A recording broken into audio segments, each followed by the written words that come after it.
Oke, yang ketiga ini saya sampaikan mohon jaminan keamanan kepada kepolisian bahwa yang saya permasalahkan bukan lagi soal perkawinan, bukan permasalahan hubungan, tetapi adalah menyangkut permasalahan hukum nasional yang juga efek atau dampak keamanan daerah yang tidak dijamin oleh pemerintah.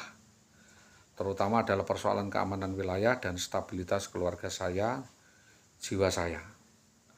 Tentu yang saya kemukakan, tentu saja saya sangat berhati-hati untuk membuka secara lebar-lebar jika segala permasalahan itu dijatuhkan kepada saya atau semua kesalahan ke saya. Sebab yang saya pikirkan bukan sekedar persoalan saja, tetapi solusi. Jadi solusinya bagaimana? Kalau cuma permasalahan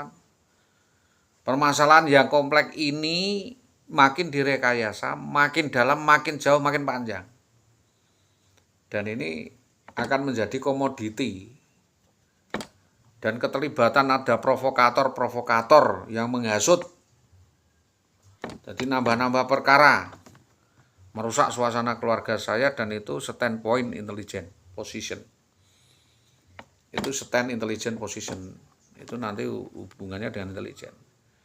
Saya juga mohon jaminan keamanan wilayah, ya, jaminan keamanan kenyamanan kerja, karena maraknya aksi premanisme yang ditumpangi oleh kepentingan politik atau kepentingan jabatan.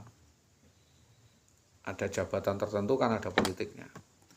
Juga dampak karambol adanya penganiayaan, premanisme yang dilakukan oleh para pihak. Ya.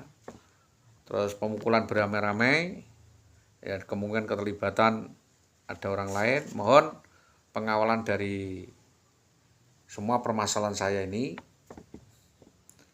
sebab memang masalah ini kalau tidak di backup atau tidak diatasi atau akan meluas menjadi permasalahan lainnya. Kalau memang masalah ini berkembang dan bisa menjadi masalah yang memalukan, ya gimana pripun lah saya ini. Karena apa?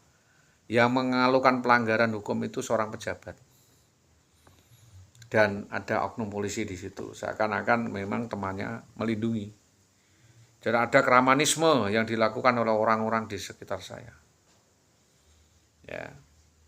Ada pengancaman, percobaan penganiayaan, percobaan pembunuhan karakter yang dilakukan oleh saudara, ya, itu tadi rekayasa, dan kronologi ancaman pembunuhan yang dilakukan itu dan pemerasan dilakukan oleh itu tadi, dan urusan lainnya yang selamanya akan menjadi masalah jika banyak oknum yang diduga terlibat atau mengupayakan hal-hal tertentu di dalam kasus Kepolisian Winong.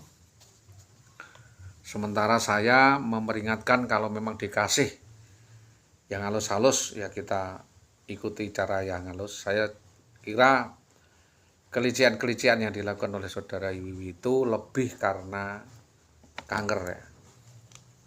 Ada yang mengatakan kram. Dan alhasil didikan dari orang tua yang sama sekali tidak berperi kemanusiaan menjadi pengkhianat. Itu semua sebagai orang tahu bahwa dibesar dalam lingkungan secara psikologis tidak sehat, secara pressure, responsif, antisipatif, dan menolak aturan, dan menjadi gambler, petualang. Jadi saya tahu bahwa sekali kesalahan itu ada, maka kesalahan itu akan terulang.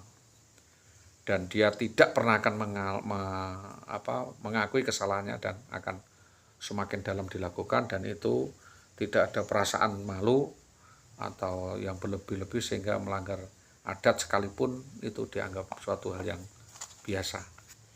Itu yang dapat kami sampaikan tentang sekilas. Silahkan, ya, didalami.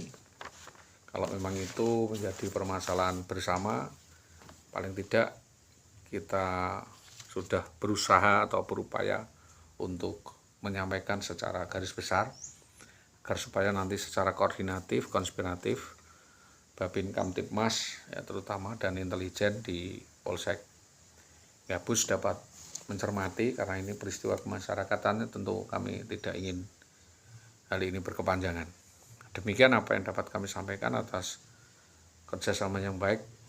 Kepada semuanya kami sampaikan terima kasih. Selamat siang. Assalamualaikum warahmatullahi wabarakatuh.